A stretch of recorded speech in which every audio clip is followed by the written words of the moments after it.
வாழ்க்கையில் வெற்றியை தரக்கூடியவர் திருச்செந்தூர் முருகன். திருச்செந்தூர் போகும்போது பார்த்துருப்பீங்க. கோயிலுடைய அமைப்பு எப்படி இருக்கும் அப்படின்னா, சுவாமிய உள்ளே போய் பார்க்க போகணும் அப்படின்னா, இறங்கி போகணும். ஆனால் சுவாமிய பார்த்துட்டு திரும்பி வரும்போது, நீங்க எந்த பக்கத்துல இருந்து பார்த்தீங்கனாலும் சரி, எந்த பக்கம் போனீங்கனாலும் சரி, திரும்பி வரும்போது மேலே ஏறி வரணும். அந்த மாரி அமைப்பு அமைந்திருக்கும். அதாவது வாழ்க்கையிலே எவ்வளவு இறங்கிய நிலையில உள்ளவர்களாக இருந்தாலும் சரி, அந்த திருச்செந்தூர் முருகனை தரிசனம் பண்ணிவிட்டு வந்தால், அதற்கு பிறகு அவரது வாழ்க்கை ஏறுமுகமாகத்தான் இருக்கும்.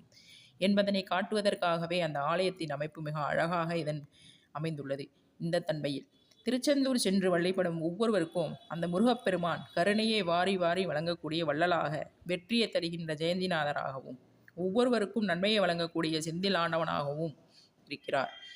அந்த செந்தில் ஆண்டவனை நாம் பணிந்து எல்லா நன்மைகளையும் பெற வேண்டும்.